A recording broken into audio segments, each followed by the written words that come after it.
자, 31에서 35번 문학 파트 보도록 할게요. 5문제 걸려있네요. 문제 먼저 봅니다. 가나의 공통점? 가를 감상한 내용. 자, 이거는 32번은 박스 보고 돌아가면 되겠다. 그치? 32번은 박스 보고 돌아가시고요. 그 다음에 33번은 가나. 이건 다 읽고서 34번은 문맥음인 줄 알았더니만 이게 좀 섞여있지. 그치? 이거 다 보고 풀어야 됩니다, 여러분들. 그 다음에 포인트 문제 A, B가 되어 있습니다. 자, 보도록 해봅시다. 먼저 32번 문제를 먼저 보고 들어가야 되겠죠. 그치? 이런 거는 친절한 거니까 먼저 박스를 보고 가세요. 용사음은 임진왜란을 배경으로 전쟁의 참상과 의병의 모습을 보여주고 있다. 일본이 조선을 침략했어. 이 새끼들은 옛날도 그러고 말이야. 100년 전도 그렇고 요즘도 그렇고 왜 이렇게 이 한반도를 이렇게 못 잡아먹어서 안다는지 모르겠어요. 조선을 침략했을 때 백성들은 자신들을 외면한 지배층에 대해 분노하며 의병으로 참전하였다. 이 작품에서는 이러한 의병들의 충성스러운 희생이 부각됨으로써 백성들의 강인함이 형상화되었다. 자, 우리가 박스에서 뽑아낼 수 있는 정보가 있습니다. 뭐가 있어요? 나쁜 새끼들. 그죠? 또 뭐가 있을까? 의병으로 참전했다는 점. 그죠? 좋습니다. 뿅뿅뿅. 또 뭐가 있어요? 지배층에 대해 분노하며 의병으로 참전했다. 충성스러운 희생에 부각되었다. 즉, 이 지배층하고 서민들, 백성들하고 대비된다는 얘기지. 그치? 대비된다는 내용이 있다는 얘기예요. 이렇게 박스를 통해서 정보를 찾으면 되겠고요. 용사음 보도록 할게요. 용용자의 뱀사자죠? 그러니까 용과 뱀의 읍조림 뭐 이렇게 봐야 되나? 네, 한번 보도록 해봅시다. 이 좋은 수령들 짓밟으니 백성이요. 그러니까 수령들이 짓밟는 것은 누굴 짓밟아? 백성들을 짓밟는 얘기입니다. 톱 좋은 변장들 거짓이니 군사로다. 이렇게 되어 있습니다. 여기 대구법. 그러니까 지금 지배계층들의 어떤 좀 안 좋은 어떤 부당한 행위가 좀 드러나 있고, 재화로 성을 쌓니 만장을 뉘가 넘으며, 재화 그 재물들이죠. 재물로 성을 쌓니 만장 높아야 담을 누가 넘으며 못 넘는다는 얘기죠. 고혈로 해잡하니, 고혈 백성들의 피와 땀, 그냥 적어 놓을게요.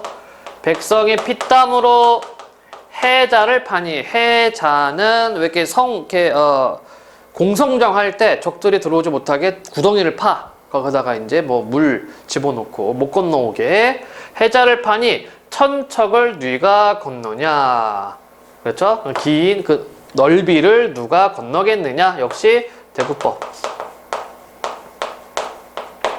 기라연 금수장 아주 좋은 파티. 추월 춘풍 쉽게 간다. 가을달 봄바람이 쉽게 간다. 그럼 추월 춘풍이 의미하는 바는 세월이죠.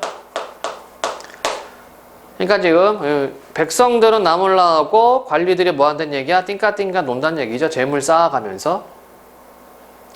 해도 길지만 병총유 그것이 어떠할까? 병총유 촛불을 켜놓고 논다는 얘기죠. 밤늦게까지. 예. 주인 잠든 집에 문은 어찌 열었으며 도적이 엿보거든 개는 어찌 짖지 않는가? 그렇죠? 주인이 잠든 집에 문은 어찌 열렸고 도적이 엿보는데 개는 어찌 짖지 않느냐? 이렇게 되어 있어요. 역시 대구법.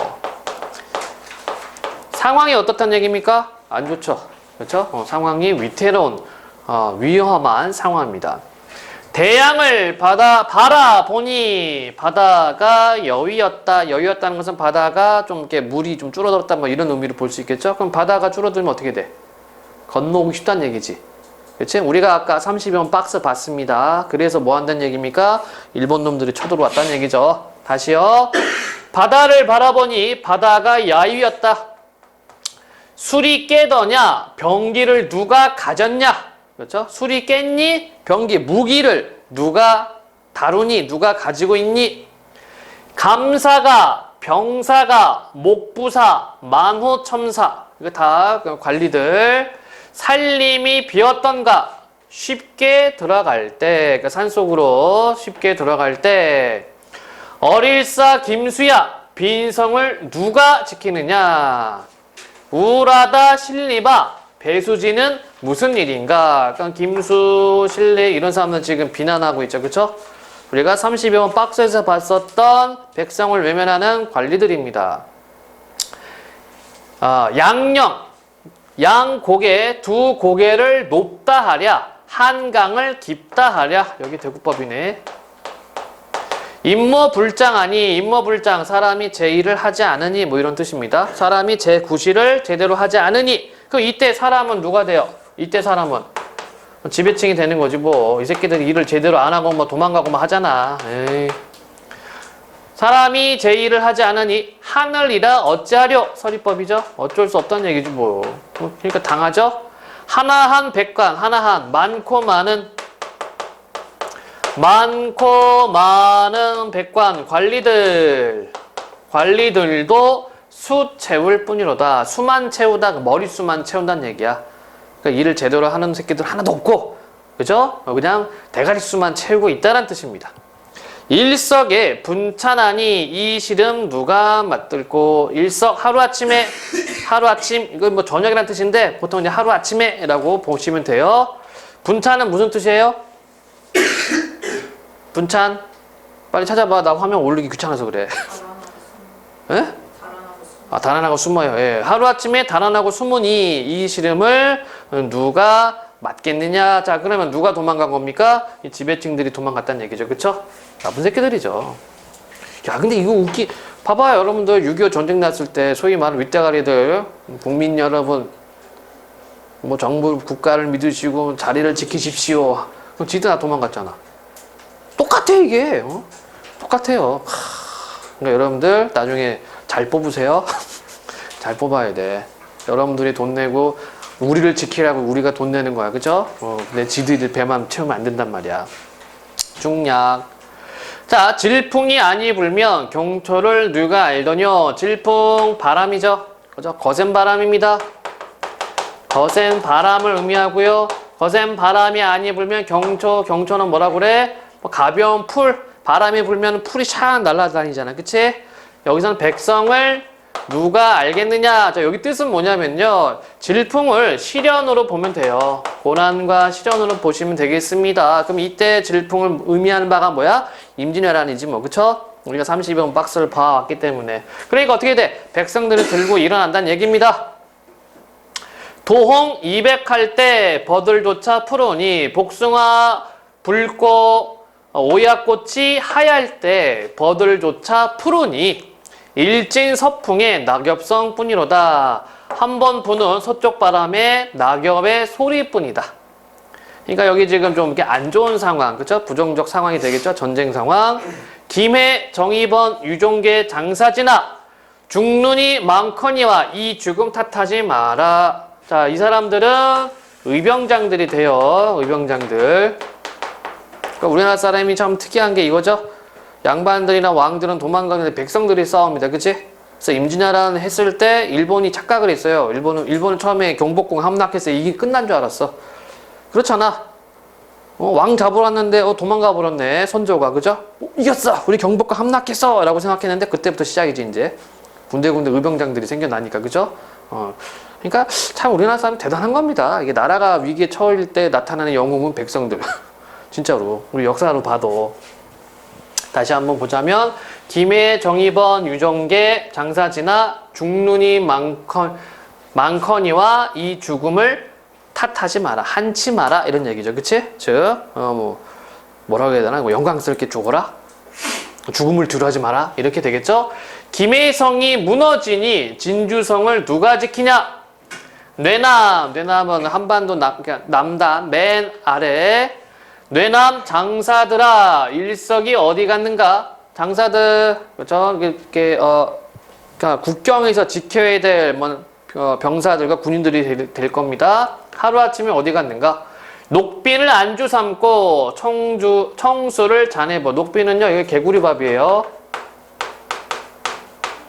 개구리밥을 안주 삼고 푸른 물을 맑은 물을 잔해 부어 충원 의백을 어디가 부르려는가. 충성스러운 의로운 백 요 혼백이죠, 혼백. 그죠? 혼백을 어디 가서 부리려는가? 조정국왕, 뭐 우리 조국 땅, 이 땅에 도적이 님자가 돼요. 그 뺏겠다는 얘기지, 그치? 나라를 뺏겠다는 얘기입니다. 매마다 죽이거니, 산마다 죽이거니, 고을마다 더듬거니. 누가? 이 도적놈들이. 원혈, 원통한 피가 흘러내려 평육, 평지가 성강, 강을 이루었다.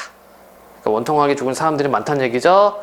원통한 피가 흘러내려 평지에 강을 이루었으니 건건도 배자울사. 자, 하늘과 땅, 건건은 하늘과 땅이죠. 하늘과 땅도 배자울사. 피할 데 전혀 없다. 가득 찼다는 얘기입니다. 가득하다. 하늘과 땅에 가득하다. 뭐가요? 원혈이. 그쵸? 즉 어떤 이 전쟁의 아픔, 상처가 되겠습니다. 피할 데가 전혀 없다. 이렇게 되어 있네요. 질문. 그래서 상당히 조금 난이도가 있는 작품이 튀어나온 겁니다. 자, 그러면 우리가 문제를 풀 수가 있겠다. 32번을 풀 수 있겠다. 적절하지 않은 것은 하나한 백관도 수채울 뿐이라다를 통해 일본에 대한 의병들의 분노를 짐작할 수 있겠군. 이게 의병에 대한 분노입니까? 아니죠. 일본에 대한 의병들의 일본에 대한 분노가 아니라 지배층에 대한 분노지. 그치? 지배층. 많고 많은 관직들도, 관리들도 머릿수 채울 뿐이다. 라고 얘기를 했습니다. 일본에 대한 분노가 아니라 백성을 외면한 무리들에 대한 분노죠. 1번 틀렸고, 나머지 확인. 질풍이 아니면 경초를 누가 알더냐를 통해 임진왜란에서 드러난 백성들의 강인함. 그렇죠? 바람이 불어야지 가벼운 풀들이 이렇게 떠다니잖아. 그죠? 이거를, 그러니까, 나라의 위기가 왔을 때 일어나는 것은 백성들이다. 라는 뜻입니다. 충원 의백을 어디가 부리라는가를 통해 의병들의 충성스러운 희생, 조정국왕의 도적인 님자대여를 통해 일본이 조선을 침략한 상황을 짐작, 원혈이 흘러내려 평육이 성광을 통해 임진왜란에 의해 벌어진 참상을 짐작할 수 있겠군. 뭐 이렇게 볼 수 있겠습니다. 질문 없나요? 요거 하나 좀 수정 좀 해야 되겠다. 아까 내가 요거를 설명을 할 때 뇌남 장사들이 하루아침에 어디로 갔는가 돼 있는데 이거는 때에 따라서 뭐 거기 뭐 변방을 지키는 뭐 장군들 군사들 이렇게 봐도 되고 그 다음에 의병들로 볼 수도 있을 것 같아요. 그래서 야 얘네들 너 어디를 갔느냐? 딴 데 가지 말고 여기 와서 뭐 충원 의백 이걸 어디가 부르려고 하니? 니들 어디 갔니? 이렇게도 우리가 볼 수 있을 것 같습니다. 어쨌든 자, 두 번째 거를 보도록 하겠습니다. 고전수필이 되겠네요. 정약용의 원목. 원은 이게 뭐지? 모르겠네. 근원. 근원. 목은 목사. 옛날에 그 관리자들을 어느 한 지역 관리자들을 목사라고 불렀어요. 교회 목사님이 아니고 목민관이죠. 목민관. 목민관을 목사라고 불렀습니다. 자, 보겠습니다. 목민관이 백성을 위해 있는 것인가? 백성이 목민관을 위해 사는 것인가? 그 대구법이죠. 백성은 곡식과 쌀, 삶과 생사를 생산하여 목민관을 섬기고 거마와 하인을 내어 목민관을 보내고 맞이하며 자신의 고열과 골소를 다 짜내어 목민관을 살찌우니 백성은 목민관을 위해 사는 것인가? 아니다. 그렇지 않다. 목민관이 백성을 위해 있는 것이다. 그러니까 정약용 생각이 땅 드러난 부분이 여기죠. 목민관이 백성을 위해 있는 것이다. 태초에 아득한 옛날에 백성만 있었을 뿐이니 무슨 목민관이 있었겠는가? 백성들이 즐비하게 모여 살면서 어떤 한 사람이 이웃과 다투어 잘잘못을 가리지 못했는데 공평한 말을 잘하는 어르신에게 가서 이 문제를 바로잡았다. 그래서 옛날에 이런 사람들을 뭐라고 불렀어요? 임금이라 불렀지. 임금. 임금 뜻이 뭡니까? 이가 많은 사람. 이가 많다는 것은 뭘 의미합니까? 오래 살았다는 것을 의미해요. 요즘처럼 뭐 이렇게 근데 참 궁금해. 옛날에는 나이 많은 사람, 현명한 사람을 이가 많은 사람 뜻으로 임금이라고 불렀는데 진짜 이가 그렇게 많았을까? 나이가 들면 다 빠질 텐데. 궁금하다 진짜 그게. 아니 뭐 딴 것도 해 넣었나? 궁금하기도 해요. 옛날에 이집트에서는 뭐 수술도 했다며. 코도 세우고 진짜로 성형수술 뭐 쌍꺼풀은 기본이고 뭐 코도 세웠다고 그래요. 그게 남아있대. 뇌 수술을 했던 것도 흔적이 남아있다고 합니다. 이집트 때. 엄청나죠? 뇌 수술도 하고 그치? 좌우단가 궁금하다. 어쨌든 지금 이렇게 좀 생각을 하고 있어요. 정약용은. 그래서 목민관이 어떻게 생겨났는가를 지금 이야기를 하는 거죠. 자, 사방 이웃들이 모두 감복해서 이 어르신을 추대하여 함께 높여 이정이라고 이름하였다. 그러더니 여러 마을의 백성들이 마을에서 다투어 잘잘못을 가리지 못한 문제를 가지고 준수하고 학식이 많은 어르신에게 가서 바로잡았다. 여러 사람이 모두 감복해서 이 어르신을 추대하여 함께 높여 당정이라 이름하였다. 여러 당의 백성들이 당에서 싸워 잘잘못을 가리지 못한 문제를 가지고 어질고 덕이 있는 어르신에게 나아가 바로잡았다. 여러 당이 모두 감복하여 주장이라 이름하였다. 그러더니 여러 주의 주장이 한 사람을 추대하여 장으로 삼아 국군이라 이름하였고, 이거 국군 아저씨 국군 아닙니다. 군은 군주야, 군주. 여러 나라의 국군이 한 사람을 추대하여 장으로 삼아 방백이라 이름하였고, 사방의 방백이 한 사람을 추대하여 우두머리로 삼고 그를 황왕이라 하였다. 황은 황제, 그죠? 왕은 왕이고. 황왕의 근본은 이정에서 시작되었으니 목민관은 백성을 위해 있는 것이다.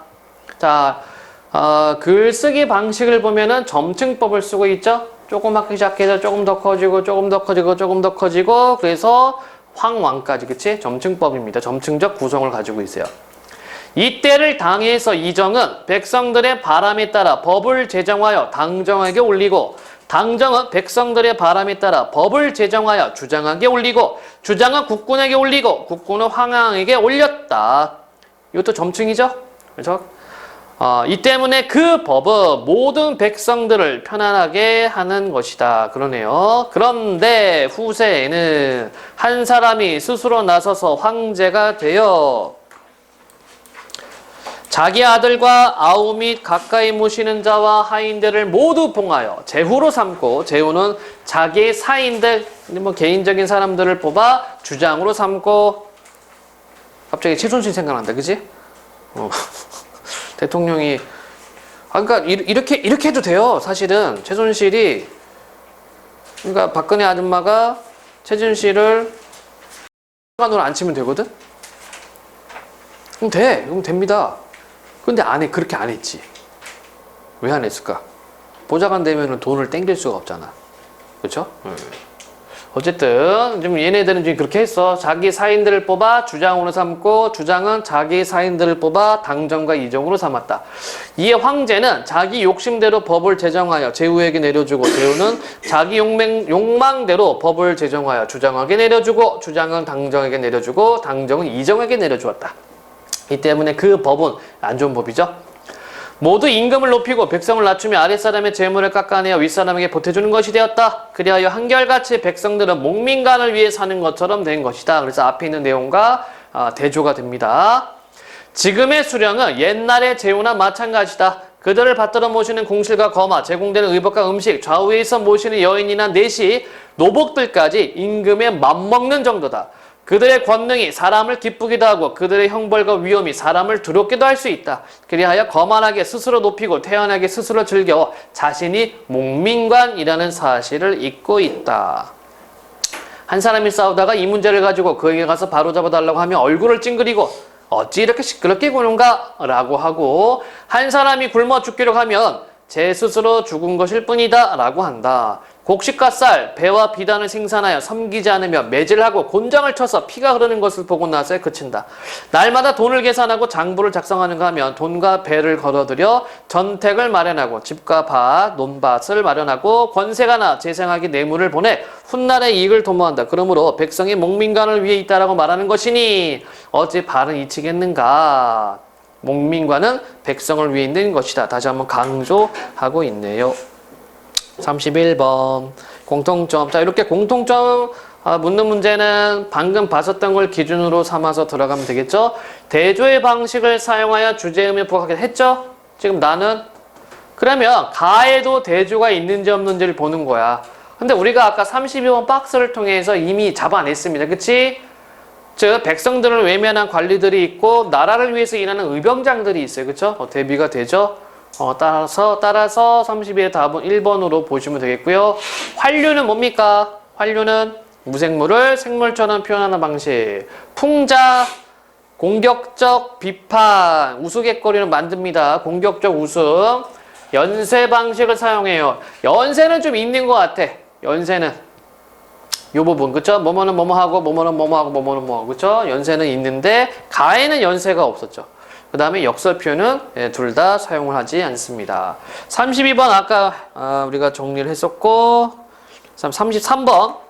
보기를 바탕으로 가나를 이해한 내용으로 적절하지 않은 것은, 자, 조선 후기 관리들 중에는 백성을 위해 일해야 하며 그들을 보호해야 하는 공적 책무를 망각한 경우가 많았다. 뭐 지금도 있지만, 이러한 관리들은 백성을 수탈하며 탐욕스러움을 드러내거나 백성을 가혹하게 대할 뿐만 아니라 방탕하게 향락에 빠지기도 하였다. 백성에 대한 관리로서의 본분을 다하지 않는 무책임함과 현실 문제를 해결하지 못하는 무능력함은 백성의 빈곤과 국가의 혼란을 초래했다. 적절하지 않은 것. 자, 가의 이 좋은 수령들 짓밟느니 백성이여와 나의 목민관이 백성을 매질하고 곤장을 쳐서 피가 흐르는 것을 본다는 것에서 백성에 대한 관리들의 가혹함 받고, 가의 재화로 성을 쌓으니 만장을 네가 넘으며 나에서 목민관이 돈과 배를 걷어들여 전택을 마련한다는 것에서 백성들을 수탈하는 관리 탐욕스러움 그렇고, 가의 임무 불장하니 하늘이라 어찌하려와 나의 목민간이 굶어 죽은 한 사람에 대해 제 스스로 죽은 것이라고 말한 곳에서 백성에 대한 관리들의 무책임함 그렇고, 세월호 요즘 다시 조사했잖아요. 그렇죠? 그래서 뭐 누구더라? 학생 하나가 이제 물에서 건져냈는데 5년 전 기록입니다. 그 촬영한 거. 헬기 타고 가면 20분, 30분이면 병원에 갈 수 있거든. 그러니까 아직 심박은 살아있어. 근데 그거를 헬기를 안 태우고 저쪽 배에 태웠다가 이쪽 배에 태웠다가 그지를 하는 바람에 병원 가는 한 4시간 반 정도 걸렸어요. 죽었죠 당연히 중간에. 심폐소생하다가 스톱했어요. 야, 그런 개새끼들이 다 있냐? 응? 그러면서 원래 얘가 타고 갈 헬기를 누군가가 타고 갔대. 여기 말하는 이 관리가. 그쵸? 말도 안 되는 거죠. 싹 다 잡아야 돼. 이놈들. 그리고 막 이상하게 조작된 동영상들도 많고 막 그래요. 그러니까 예전에 그 조사할 때 제대로 조사 안 했다는 얘기입니다. 그냥 대충 뚜껑 덮은 거죠. 나쁜 놈들이야. 이거 보니까 갑자기 또 그게 생각나네. 참, 무책임함. 자, 가의 해도 길건만은 병초교 기 어떨거에서는 관리들의 방탕함을 막죠. 나의 목민간이 자신이 목민간의 사실을 잊었다는 것에서는 자신들의 본분을 망각했다. 그렇고, 자, 가의 죽눈이 많거니와 이 죽음 한치 마라에서는 관리들이 초라한 백성의 빈곤은 아니죠. 이건 의병장으로서 죽을 수 있다. 의병으로 죽을 수 있다. 그것을 탓하지 말아라는 내용이죠. 예, 여기는 뭐 앞부분 틀렸으니까 5번이 틀린 게 되겠네요. 자, 그럼 34번 보도록 합시다. 가장 적절한 것은 기억과 달리 디귿에서는 현실의 혼란스러운 상황을 피우고자 하는 행위가 드러난다. 자, 그럼 디귿이 어딨나? 디귿 태초. 현실을 피하고자 하는 마음 전혀 관계가 없죠. 이거는 이제 세상이 생겨나길 처음이기 때문에 아니고 옳시다. 두 번째, 기억과 달리 리을에는 사회적으로 바람직한 가치 추구. 자, 리을 안 보인다. 이때를 당해서 이정은 백성들의 바람에 따라 법을 그렇죠. 사회적으로 바람직한 겁니다. 자, 그러면 기억은 리을과 반대되는 게 나와야 되겠지, 그치? 예, 맞네. 일석 하루아침에 분찬 도망가니 누가? 요놈들이. 답 2번이 되겠네요. 나머지는 안 볼게요. 맞는 거 찾았으니까. 질문 없습니까? 자, 35번 A와 B를 비교한 내용. A가 뭐였더라? 그 법 아주 좋은 법, 그쵸? 위에서부터 올라오는 거죠. 백성들의 바람에 따라 만든 법. 그 다음에 그 법은 뭡니까? 지들 좋게 만든 법, 그치? 최근에 국회의원들 세비 30% 깎자고 법안을 올렸는데 정의당에서 올린 것 같아. 민주당이나 미래당이나 한국당이나 한 놈도 동의하는 사람 없다고. 그러니까 자기들 이익되는 거는 아주 그냥 눈에 불을 켜고 일심단결, 대동단결 하고 있어요. 자, 1번 A는 백성의 바람이 반영된 편안한 삶. 그렇죠? B는 목민간을 위한 백성의 삶이라는 결과. 그러네. 그렇지? 그럼 1번이 되겠네요. 나머지 볼까요? 백성의 결핍이 충족되는 삶, 뭐 맞는 것 같기도 하고, 목민간이 백성의 염원을 그러니까 아니고요. 백성의 번민이 아니고, 백성의 의미가 강요 아니고, 욕망 좌절 아니고, 그렇죠? 그래서 다 가장 적절한 것은 1번. 그래서 이런 문제 풀 때는 어차피 양옆으로 나와 있기 때문에 하나 잡고 들어가고, 맞으면 그 다음 거 확인해주고, 그렇게 푸는 게 좀 더 편합니다. 질문 없으심? 잠깐 쉼. 36에서 38 시가 되겠네요. 시. 윤동주의 흰 그림자. 그 다음에 복효근의 연어의 나이트. 왠지 복근이 있을 것 같은 그런 이름이네요. 자, 가나의 공통점 37번 가박스, 38번 나이대 학습과제 이렇게 되어 있네요. 자, 37번 먼저 읽고 들어가 볼까요? 자, 흰 그림자는 암담한 시대현실에서 고뇌로 지친 화자의 분신인 분열된 자아를 상징한다. 자, 우리 정보 하나 겟했죠? 분열된 자아. 이는 공존과 애정의 대상인 동시에 내면의 갈등을 유발하는 대상이기도 하다. 화자는 지난날의 자신을 반성하고 분열된 자아를 떠나보냄으로써 갈등을 극복하는데, 자, 그럼 박스 안에서 박스를 통해서 우리가 확인할 수 있는 것은 갈등이 있다는 얘기입니다. 어떤 갈등이에요? 내면 갈등이죠. 근데 이것을 어떻게 했습니까? 극복했네. 어떻게? 분열된 자아를 떠나보냄으로써. 이로써 번민에서 벗어나 묵묵히 자신의 삶을 지탱해 나가고자 한다. 좋습니다. 한번 보도록 합시다. 흰 그림자. 자, 정서 외 표현 기법이 되는 거죠. 그쵸? 그래서 여러분들 세 가지 틀 보고 황혼이 짙어지는 길목음에서 자, 시간적 배경은 저녁이 되겠네. 하루 종일 시들은 귀를 가만히 기울이며 자, 하루 종일 시든 귀라고 표현했습니다. 그치? 뭔가 좀 이렇게 참신한 표현 좀 쓰고 있어요. 땅검에 옮겨지는 발자취 소리. 땅검은 뭐라고 되어 있습니까? 땅검이. 예. 이렇게 그림자가 어둡게 깔리는 것을 땅거미라고 표현합니다. 땅거미에 옮겨지는 발자취 소리. 자, 그럼 여기 공감각을 좀 쓴 것 같아요. 땅거미에 옮겨지는 발자취 소리다. 땅거미는 시각이잖아, 그치? 발자취 소리는 청각이니까 얘는 청각의 시각화. 이렇게 우리가 볼 수가 있을 것 같습니다. 발자취 소리를 들을 수 있도록 나는 총명했던가요? 자, 표면적 화자가 드러나 있고 발자취 소리를 들을 수 있도록 나는 총명했던가요? 이제 어리석게도 모든 것을 깨달은 다음 자, 뭔가를 깨달았습니다. 이제 어리석게도 모든 것을 깨달은 다음 오래 마음 깊은 곳에 괴로워하던 수많은 나를 괴로워하던 수많은 나 이게 분열된 자아죠. 우리가 앞에서 박스를 통해서 봤어요. 그치? 박스를 통해서 자아가 분열했다고 봤습니다. 하나 둘 제 고장으로 돌려보내면 누구를? 이 분열된 자아를. 거리 모퉁이 어둠 속으로 소리 없이 사라지는 흰 그림자. 자, 우리가 또 박스에서 봤지? 흰 그림자가 누구라고요? 분열된 자아라고 얘기를 했습니다. 그래서 이 분열된 자아를 돌려보냄으로써 어떻게 된다? 마음의 위안, 즉 어떤 갈등을 극복한다 라고 37번 박스에서 봤죠. 흰 그림자들, 연연히 사랑하던 흰 그림자들. 그러니까 왜 연연히 사랑합니까? 이거 자신의 모습들이거든. 자기 모습들. 그러니까 사랑할 수밖에 없었고 내 모든 것을 돌려보낸 뒤 내 모든 것, 예, 혹시 분열된 자아, 내 모든 것을 돌려보낸 뒤 허전히 뒷골목을 돌아. 당연히 허전하죠. 내 모든 걸 돌려보냈으니까 허전하겠지. 뒷골목을 돌아 황혼처럼 물드는 내 방으로 돌아오면 가정 신념이 깊은 의젓한 양처럼 지규법 하루 종일 시름 없이 풀포기나 뜯자 모처럼 신념이 깊은 의젓한 양처럼. 그래서 이게 바로 갈등이 해소된 자아의 모습이라고 볼 수 있겠죠. 여기에 갈등이 해소된 모습입니다. 그래서 시름 없이 걱정 없이 풀포기나 뜯자라고 표현을 했네요. 자, 그러면 37번 문제 접근을 해 봅시다.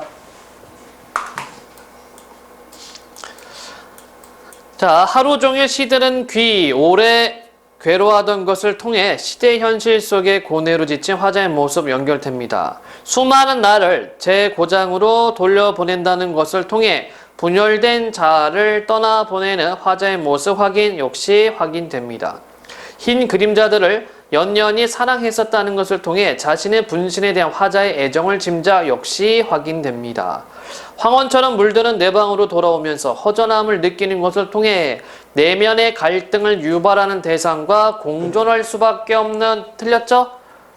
내면의 갈등을 유발하는 대상과 공존할 수밖에 없는, 아니요? 다 떠나보냈는데? 다 떠나보는데 뭘 공존을 해요? 그치? 말이 안 맞습니다.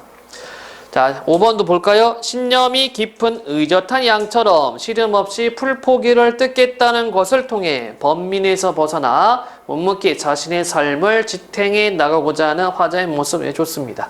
4번이 틀렸네요. 자, 이번엔 두 번째 거를 보도록 해봅시다. 두 번째 게 어딨나? 복효군의 연어의 나이테 시를 볼 때는 정서의 표현기법. 잘라놓은 연어의 살 속에 나이테 무늬가 있다. 연어의 살에 뭐가 있어요? 나이테 무늬. 연하디 연한 연어의 살결에 나무처럼 단단한 한 시절이 있었다는 뜻이리라. 자, 이 나이테의 문어라네. 무늬 연결해서 한 시절. 뭐뭐 일이라 추측이죠.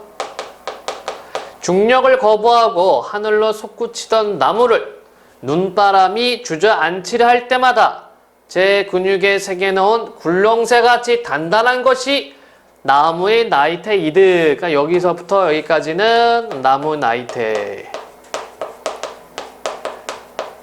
그러면 눈바람, 중력, 시련, 고난, 역경.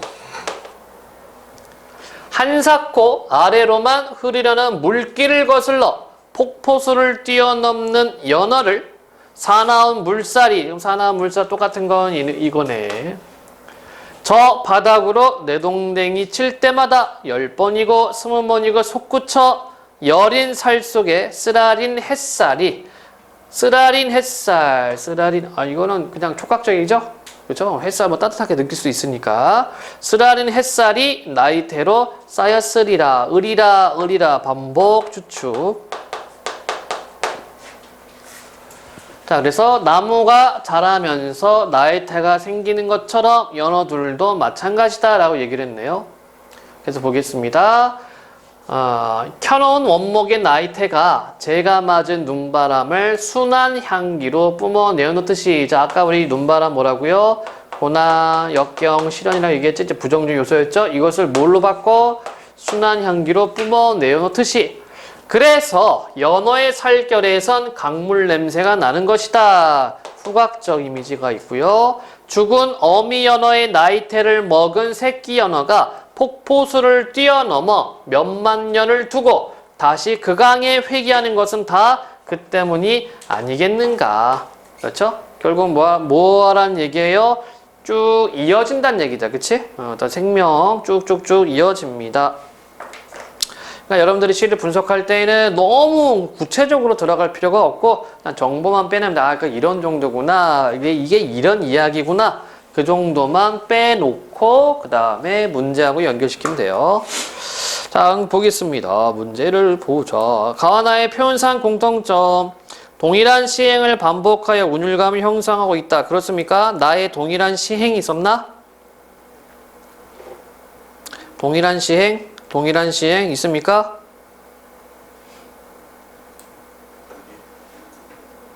잘 모르겠는데, 그치? 잘 이렇게 눈에 와닿지 않고, 그죠?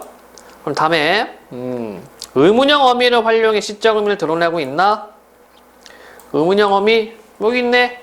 그 때문이 아니었겠는가? 여기 서리법이죠? 아까 설명 안 했지만.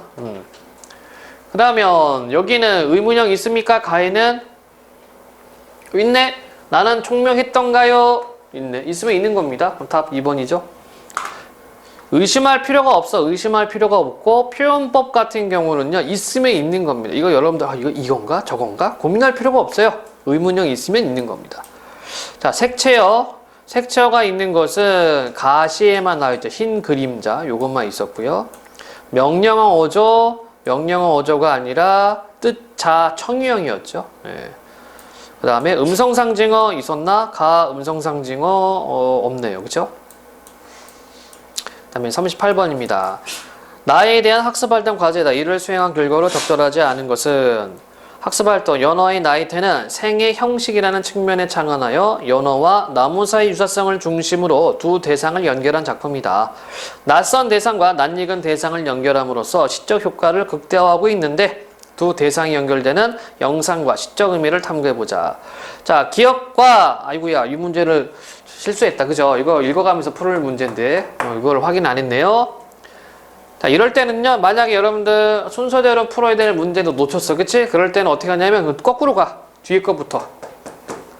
그래야 좀 빨리 풀 수가 있거든. 자, 미음. 왜냐면 우리 대가리수의 기억은 최근에 본 게 맨 마지막이니까.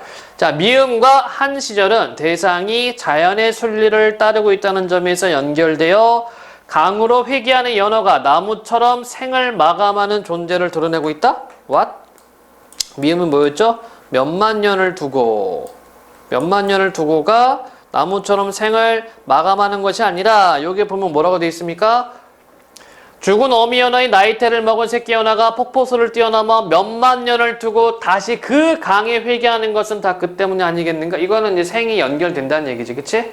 마감이 아닙니다. 계속된다는 얘기예요. 자, 그래서 5번이 맞지가 않네. 예. 이렇게 또 답을 찾아낼 수 있기 때문에 끝에서 들어가는 게 좋고요. 나머지도 확인해 봅시다. 리을과 순한 향기는 대상이 시련을 겪은 결과 지니게 된 것이라는 점에서 연결되어 연어가 나무처럼 시련을 승화시켜 간직하는 존재. 리을, 강물 냄새와 순한 향기는 시련을 겪은 다음에, 그렇죠? 순한 향기와 강물 냄새 연결되고, 디귿과 눈바람은 대상에 가해지는 반복적인 시련이라는 점에서 연결되어 연어가 나무처럼 부단히 반복되는 시련을 겪어내는 존재. 디귿, 산화물살 좋습니다.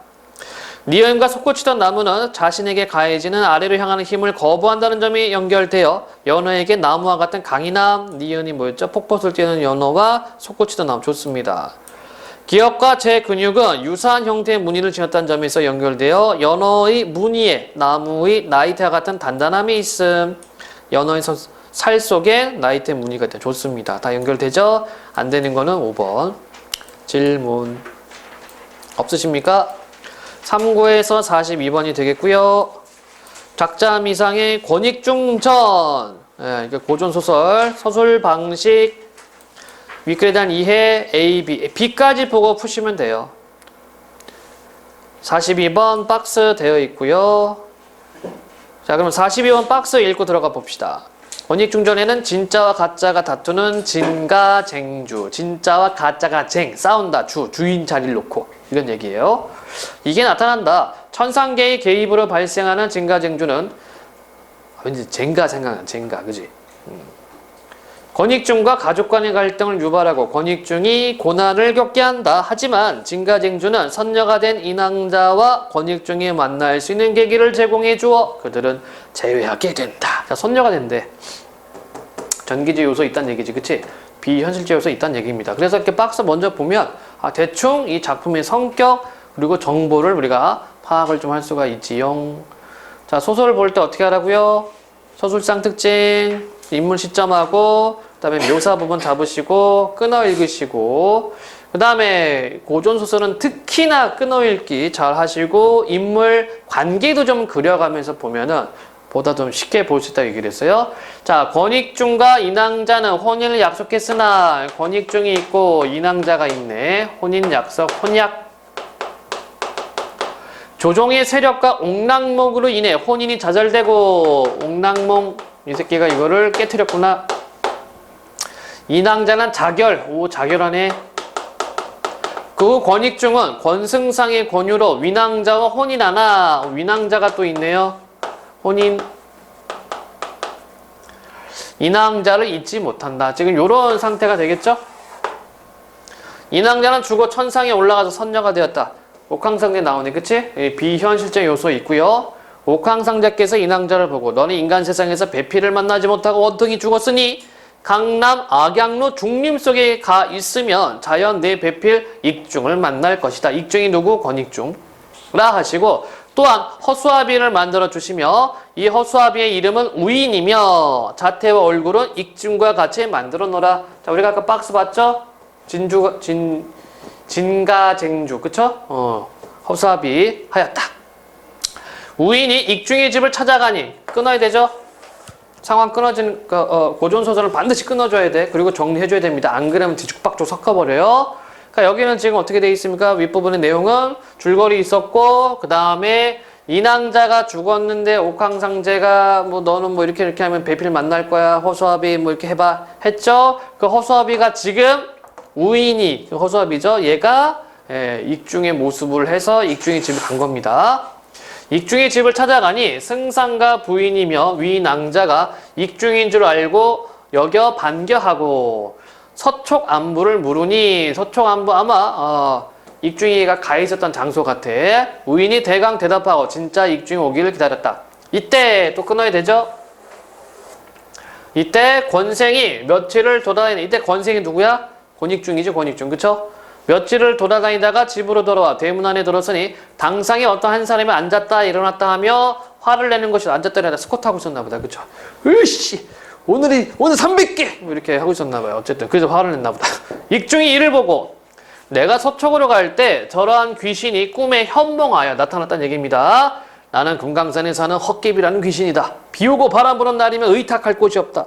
내가 들으니 너희 집이 부자라 하니 모월 모일에 너희 집을 찾아가서 너를 쫓아내고 내가 있으리라 하면서 오늘 대낮에 들어온다 하였거늘 저놈이 그놈이다. 이제 꿈속에서 봤던 놈이란 얘기죠. 자, A 부분 체크해낸 얘기지, 그치? 꿈속에서 봤던 놈을 확인합니다. 라고 짐작하고 중문에 서서 부모를 불렀다. 승상은 부인을 붙들고 기가 막혀 묵묵히 말없이 앉아있을 따름이라. 그렇죠? 부모를 불렀으니까 이제 승상은 얘 아빠, 익중이 아빠가 되는 거고 부인을 붙들고 기가 막혀 묵묵히 말없이 앉아있을 따름이라. 익중이 들어오니 난형난제되어 어느 것이 참 익중이며 어느 것이 거짓 익중인지 알기 어려웠다. 이해됐죠? 여기가 조금 압축되어 있어. 요약적으로 되어 있습니다. 그러니까 여기 내용은 뭡니까? 가짜 익중과 만나서 내가 진짜다 가짜다 그렇게 뭐 이야기를 했을 거야. 그치? 그게 지금 압축적으로 거야.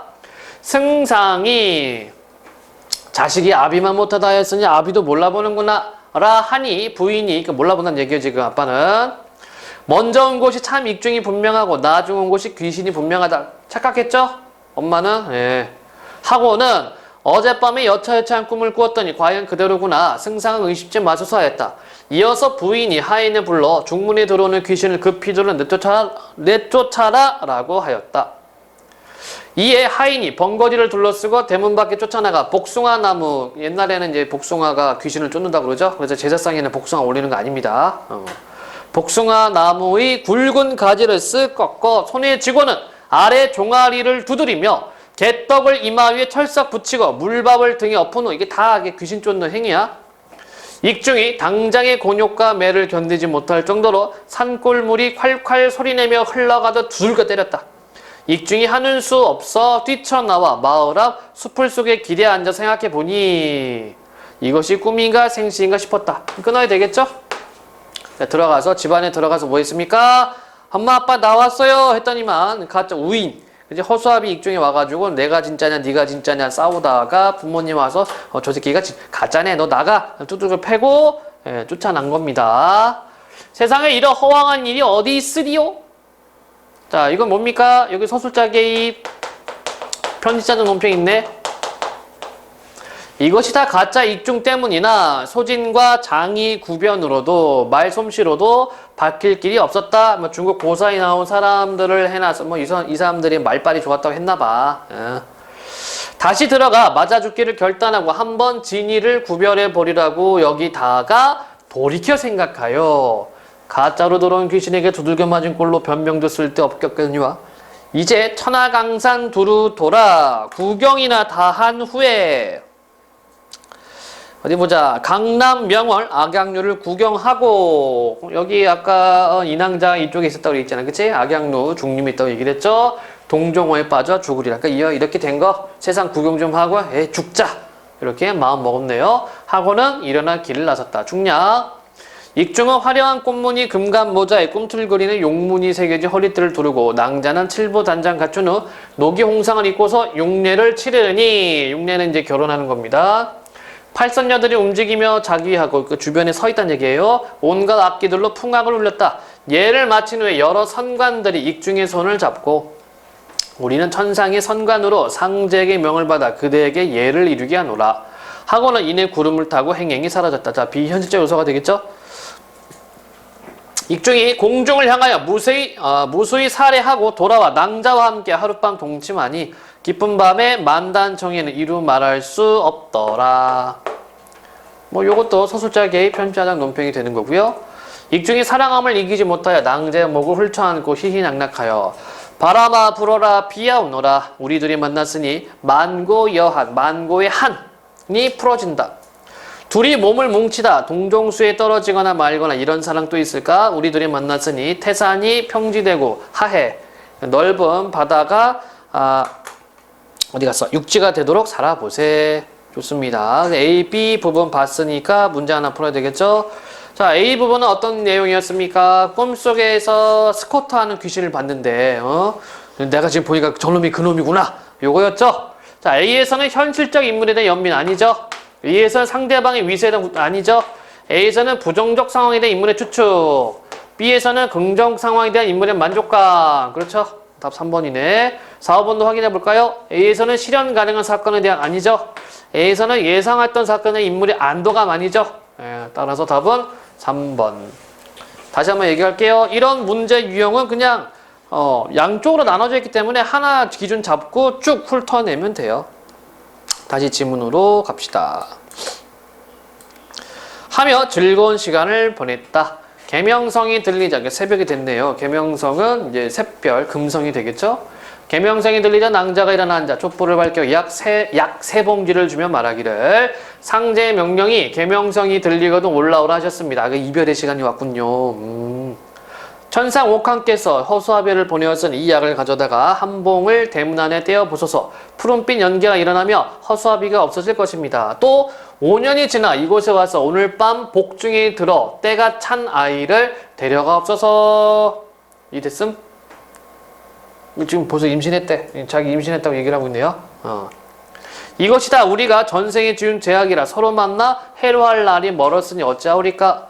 익중이 듣기를 다하고 크게 놀라 오늘 낭자를 만나 죽어도 같이 죽고 살아도 같이 살자 하였던 이게 웬 말이요. 그렇죠. 오늘 결혼했잖아. 오늘 결혼했는데 첫날 밤 치르고 이제 뿅 사라지는 거야. 가지 마시오 못 가오 기약 없이 못 가나니 만정이 회포 풀지 못하고 만정 정이 가득한 거 회포 풀지 못하고 간다는 말이 웬 말이요. 낭자가 다시 위로하여 낭군님은 지나치게 슬퍼하지 마시고 때를 기다리옵소서. 천명을 어찌 거역하오리까. 여기 인물이 나타난 세계관이 있죠? 운명론적 세계관, 그치? 하늘의 명을 거스를 수 없어요. 하며 이별줄을 부어들고 이별곡을 지었다. 38. 윗글의 서술 방식. 인물 간의 대화를 통해 인물 정서. 띵동. 다른 거 볼게요. 다른 인물과의 대립을 통해 주인공 업주이 어딨어? 구체적 시대 상황 설정하여 안 나오는 것 같은데? 동시에 일어난 두 사건 어머니요? 공간적 배경에 묘사 없었어. 1번밖에 없군요. 가장 적절한 것이 40번 적절하지 않은 것. 승상은 익중과 우인을 구별하는데 어려움을 겪었죠. 승상 부인은 자신의 꿈을 근거로 우인을 익중으로 믿었습니다. 그치? 그래서 진짜 익중을 내쫓았고 익중이 집으로 돌아왔을 때 익중은 화를 내는 우인을 보았다. 스쿼트 하고 있었죠. 익중은 우인의 정체를 밝히는 대신 유람 후에 죽기로 결심. 위낭자는 안부를 묻는 말에 대한 우인의 대답 때문에 우인을 반겼다? 맞습니까? 안부를 묻는 말에 대한 우인의 대답 때문에 우인을 반겼다가 아니라 한번 확인해 볼까요? 어디 보자. 위낭자가 인 줄 알고 반겨하고 이미 반겨해 있어요. 그죠? 이미 반겨하고 안부를 물었다고 얘기를 했습니다. 41번 했고 42번 박스. 1번 옥황상제가 자태와 얼굴이 진짜 익중과 똑같은 가짜 익중을 만든 것을 보면 진가쟁주가 천상계의 개입으로 발생. 맞습니다. 하인이 진짜 익중을 당장의 곤욕과 매를 견디지 못할 정도로 때리는 것을 보면 진가쟁주가 익중에게 고난을 겪게 한다는 것을 알 수 있다. 그렇고요. 가짜 익중에 의해서 집에서 쫓겨난 진짜 익중이 인왕자를 만나서 육례를 치르는 것을 보면 진가쟁주가 익중과 인왕자를 제외하게 한다는 것을 알 수 있지요. 승상의 부인이 가짜 익중을 진짜 익중으로 믿어 진짜 익중을 쫓아내라는 명령을 내리는 것을 보면 진가쟁주가 익중과 가족 간의 갈등을 유발한다는 것을 알 수 있고, 인왕자가 가짜 익중을 사라지게 만드는 방법을 진짜 익중에게 알려주면서 5년 후 가짜 익중과의 만남 예상. 틀렸죠? 집에 가서 첫 뽕을 떼면 푸른 빛이 나면, 푸른 연기 나면 사라진다고 얘기를 했습니다. 그렇죠? 그리고 5년 뒤에 오면 지금 뱃속에 있는 아이를 데려갈 수 있을 것이다. 5년 뒤에 만나는 것은 자기 자식이 되겠네요. 5번이 틀렸습니다. 이건 뭐 인물구도 정리할 필요도 없었네. 여기는. 그죠? 질문 없나요? 자, 마지막 질문. 조정래의 청산댁. 조정래 작품은 재밌는 게 많이 있어요. 뭐가 있더라? 태백산맥. 이건 명작이죠. 자, A의 서술상 특징. A 보고 바로 풀면 됩니다. 자, 4, 4번은 문매금이 파악. 4, 5번 박스죠? 자, 45번 읽고 들어가 봅시다. 이 작품은 역사적 질곡이 빚어낸 민족의 희생이 드러나는데 특히 반복되는 순환을 겪는 여성 개인의 한이 부각된다. 정보 좋습니다. 반복되는 순환. 그러니까 여러분들 읽어가면서 이게 뭐지? 찾으면 되겠죠? 뭐였어요? 전쟁 때문에 남편 잃고 아들도 죽고, 그쵸? 자식에 대한 사랑과 자손을 지키려는 의지로 발현된 개인의 강인한 모성은 시대의 아픔에 대한 치유와 극복 가능성을 보여주는 점에서 사회적 의미를 지니게 된다. 뭐가? 이 모성이. 자, 보자. 소설. 현대소설은 고전소설보다는 좀 잘 읽히죠. 그래서 갈등관계, 그리고 서술상 특징, 그것만 체크해도 뭐 충분할 것 같아요. 만드기가 2살 나던 해 9월 남편은 논에서 일을 하다 말고 전쟁터를 끌려나갔다. 남편은 흙이 묻은 손으로 화물 열차에 떠밀려 들어가며 소리 지르고 있었다. 소 잘 간수하고 만드기 병 안 들게요. 자, 이렇게 밑줄친 부분이 있으면 한 문장 좀 더 읽어주세요. 좀 더 정확히 보기 위해서. 자, 그러면 제끼기 문제 441번. 갑자기 가족을 떠날 수밖에 없는 상황에서 맞고 가족에 대한 청산댁 남편의 걱정. 맞죠? 1번 맞는 설명이 되겠네요. 다시 지문. 남편은 문단속 잘하고 잘하는 말은 하지 않았지만 징용을 끌려갈 때처럼 기차는 산고비를 돌아갔고 그네는 그때와 마찬가지로 넋 잃은 사람처럼 언제까지나 그 자리에 서 있었다. 오, 그러면 징용을 끌려갈 때처럼이니까 남편 한 번 끌려갔던 적이 있었네. 그치? 그리고 또 끌려가네요. 해질 무렵에야 논둑에서 눈만 껌뻑이고 섰는 소를 끌고 오면서 그네는 중을 노리고 있었다. 아무나 다 죽간뒤 죽고 사는 것은 다 운수소관이요. 운명론조 세계관이죠. 그치? 위에 인왕자하고 또 같네. 이장 어른의 말은 남편이 노무자로 나갔다고 했다. 이북 사람들이 쳐내려와 싸움이 한창 난 것이었다. 유머네는 이제 일하는 사람으로 갔다는 얘기네요. 찬바람이 일기 시작하자 남모를 객지 사람들이 몰려들기 시작했다. 피란민이라고 했다. 동네 사람들은 싸움터에서 멀리 떨어져서 피란을 가지 않는 것만도 다행이라고 했다. 자, 여기는 지금 이렇게 단락이 바뀌었기 때문에 뭐 뒤에 굳이 뭐 안 보고 들어갈 수가 있겠네요. 2번을 볼까? 442번. 전쟁이 끝나자 객지에서 몰려든 피라민. 아니죠. 지금 전쟁 터졌는데 무슨 전쟁이 끝나. 이거 상황이 안 맞네. 예. 전쟁이 끝난 것이 아니라 이제 전쟁이 시작된 겁니다. 그리고 반감을 엿볼 수 있다가 아니죠. 반감은 반대하는 어떤 그런 기운, 생각, 느낌. 여기는 반감이 아니라 아유, 그나마 우리는 피난 안 가도 된다. 다행이다. 이렇게 생각을 하고 있었어요. 자, 4사의 답은 2번이 되겠죠. 어수선한 인식, 힘쓸 남자들이 없는 농촌, 궁색한 속에 해가 바뀌고 그네가 남편을 한 줌의 죄로 맞은 것은 그의 겨울이었다. 남편을 집을 떠난 지 1년 반이 가까워 죄로 변해온 것이었다. 그네의 나이 27이었다. 전쟁은 다음에 끝났고 남편의 3년상이 지나기 전에 누구의 입에선지 모르게 동네 사람들은 그네를 청산댁이라고 부르기 시작했다. 청산댁은 이를 앙다 물었다. 울어서 돌아올 남편이 아니었고 전답을 두고 두 자식을 굶겨 죽일 수는 없었다. 자, 우리가 아까 박스를 봤잖아. 45번 박스를. 그치? 모성이에요. 모성. 이런 민족의 아픔, 사회를 극복할 수 있는 힘을 모성이라고 45번 박스에서 얘기를 했습니다. 중략 부분 줄거리. 청산댁은 두 아들을 뒷바라지하며 어렵게 살아간다. 시간이 흘러 장애가 있는 첫째 아들과 달리 둘째 아들 만드기는 군대에 간 후 월남으로 떠나게 된다. 우리는 이미 알고 있죠? 아까 45번 박스에서 뭐라고 얘기를 했어? 아들, 그러니까 뭐 남편, 아들, 그쵸? 예. 똑같은 일을 당한다는 얘기지 뭐. 청산댁은 며칠 남지 않은 손자 돌채비의 일손이 바빴다. 콩나물도 통통하게 살이 오른 채 손가락 2마디 정도 자라 있었다. 고사리며 취나물 등 산나물도 물에 담가 두었고 삶아서 2번 물을 갈았다. 돌떡은 종류가 많을수록 좋다니까 인절미며 백설기, 절편은 물론 수수떡도 하고 약과도 만들 작정이었다. 청산댁은 마루에서 수술을 고르고 있었다. 옆에 놓인 트랜지스터에서는 재방송 연속극이 흘러나오고 있었다. 이게 라디오예요. 트랜지스터. 잘 모르지? 예전에 트랜지스터 라디오 여기 그 네이버 검색해 보세요. 어디 보자. 청산댁 기시오 누구다요? 청산댁은 연속극에 귀를 기울인 채 고개를 돌렸다. 반장이 남모를 사내를 데리고 마당을 가로질러 오셨다. 마침 기적뿐만 아니라 어쩐 일이요? 일로 앉으시오. 청산댁은 마루를 대충 치웠다. 괜찮으요. 근데 읍사무소 나온 양반이요? 반장은 낯선 사내를 가리켰다. 저 실례합니다. 읍사무소에 나왔습니다. 세금 다 냈는디? 읍사무소는 무신? A 부분 서술상 특징. 예.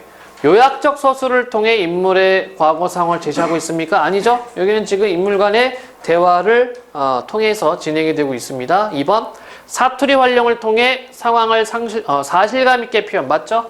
이거는 100%예요. 사투리 활용. 방언. 이거 문학작품에서 사투리, 방언 이런 말 나오면은 사실감 있는 표현, 현장감, 생동감, 생생함, 사실감 100%입니다. 답 2번이 되겠네. 인물 간 대화를 통해 인물들의 성격 변화 없습니다. 회상기법 아닙니다. 반복적 행위 나와 있지도 않아요. 답은 2번이 되겠네요. 다시 지문. 그게 아니고요. 저 천만득이 모친 틀림없지요? 야, 그란디요. 저 다름이 아니라 사내는 서로를 넘기며 말을 주저하고 있었다. 자, 문매금이 찾는 건 우리가 아까 확인했기 때문에 더 이상 보지 않겠습니다. 무슨 일이다요? 앉게 나오시오. 저 다름이 아니라 이걸 전하려고. 사내는 한 발짝 다가서며 종이를 내밀었고 반장은 굳은 얼굴로 외면을 하고 있었다. 까막눈인데 뭔지 알겠어? 저 다름이 아니라 저 천만득이 전사통지서입니다. 남편의 얼굴이 확 다가들었다. 만득의 얼굴이 뒤범벅이 되었다. 왜 그렇죠? 남편도 이렇게 죽었잖아. 그치? 그러니까 이게 좀 오버랩 되는 거. 남편 얼굴 생각났다가 또 아들 얼굴 생각났다가. 남편을 한 줌의 죄로 맞던 날 싸우다 죽은 소식을 알리는 것이라는 설명을 듣고서야 정신을 잃었던 그 무시무시한 말. 전사통지서. 뭐였죠? 전사통지서. 청산댁은 벌떡 일어서는가 했더니 나무 둥지처럼 그대로 나가 넘어졌다. 눈알이 허옇게 뒤집혀 있었다. 반장과 읍사무소 직원이 찬물을 끼얹고 수족을 주무르게 해서 한참 만에 정신이 들었다. 청산댁은 소스라치게 놀라며 눈을 떴다. 그리고 벌떡 일어났다. 잠시 주춤하더니 곧 읍사무소 직원에게로 달려들었다. 내 자석을 안 된다니까 안 돼. 어쩌 내 자석을. 청산댁은 소리소리 지르며 읍사무소 직원에게 매달렸다. 그런 청산댁의 눈에는 파란불이 켜져 있었다. 그렇죠? 미치는 거니까 파란불. 청산댁은 이빨을 뿌드덕 깔더니 직원의 양복깃을 틀어잡은 채 또 까무러쳤다. 청산댁 손에서 풀려나온 직원은 뺑소니를 쳤다. 다시 정신을 차린 청산댁은 소리를 지르며 읍내로 뻗은 길을 내달리고 있었다. 맨발인 채 뛰고 있는 청산댁의 낭자머리는 헤어졌고 손에는 낫이 들려 있었다. 미치는 거죠. 청산댁은 그 길로 실성을 해버렸다는 말이 삽시간에 동네에 퍼졌다. 청산댁은 돌아오지 않았고 밤새도록 며느리 곡소리만 어둠에 번지고 있었다. 그치? 이때 며느리는 자기 남편을 죽은 거잖아. 청산댁은 사흘 후에 차에 실려 돌아왔다. 그날 청산댁은 읍사무소에 또 까무러쳤고 그 길로 병원으로 옮겨주던 것이다. 청산댁은 사색이 깃들어 있었다. 눈은 멍하니 허공을 더듬고 있었다. 청산댁을 보자 며느리는 다시 울음을 터뜨렸다. 청산댁은 표정 없는 얼굴로 며느리 품에서 손자를 옮겨 안았다. 울지 말아라. 무신 소양이 있나? 여기는 이제 받아들이는 거죠. 아들의 죽음을. 자석 땀새 이빨 악물고 살아야 쓴다. 살아야 산다. 자, 45번 박스에 있었던 모성이죠. 모성으로 극복하려고 합니다. 방앗간에 가서 쌀 찌오니라. 나는 솔잎 뜯으러 갈란다. 네 남편은 송편을 억시게 좋아했니라. 천상댁의 목소리는 착 가라앉았었다. 그날 밤 늦도록 천상댁은 송편을 빚었다. 손자 돌잔치에 쓰려고 장만했던 쌀로 아들 송편을 온 정성을 다해 빚고 있었다. 모레 국군묘지에서 장례식 올리기 때문에 내일 떠나야 된다고 읍사무소에서 병원으로 알려왔던 것이다. 전생에 무슨 악한 죄를 짓고 나서 요리 복조가리도 없는 곳 한평생 살기가 요리도 험하고 기구할 수가 있단가. 이 새끼 땀새 죽어불지 못하고 잠이 든 손자의 볼을 쓰다듬는 청산댁의 두 볼에 눈물이 볼을 파고 흘러내리고 있었다. 자, 45번 문제 보면 되죠. 1번 청산댁이 남편의 징용을 끌려갈 때처럼 전쟁터로 끌려나갔다는 것에서 역사적 질곡이 빚어낸 민족의 희생을 짐작할 수 있고요. 청산댁의 전사통지서 때문에 남편의 얼굴과 만득이의 얼굴이 뒤범벅되는 느낌을 경험한 것에서 여성의 반복되는 순환을 짐작할 수 있고요. 청산댁이 다시 정신을 차린 후 손에는 낫을 들고 맨발인 채 뛰었다는 것에서 시대의 아픔을 겪은 사회를 치유하려는 개인의 의지, 말이 됩니까? 맨발로 낫 들고 가면서 내가 이 사회를 치유할 것이야, 이게 말이 안 되죠. 그러니까 문제 만들기 되게 귀찮았나 봐. 말도 안 되는 걸 집어넣었어요, 무슨 씨. 자, 4, 5번도 확인해 봅시다. 청산댁이 며느리에게 울지 말고 자식 땀새 이빨 악물고 살해한다고 말한 것에서 자손을 지키는 영인의 가난한 모성 바로 여기 박스 있는 내용. 그리고 청산댁이 손자 돌잔치에 쓰려고 장만했던 쌀로 아들 장나에 쓸 송편을 온 정성을 다해 빚었다는 것에서 자식에 대한 어머니의 사랑을 짐작할 수가 있죠. 좋습니다. 질문하세요. 없으심?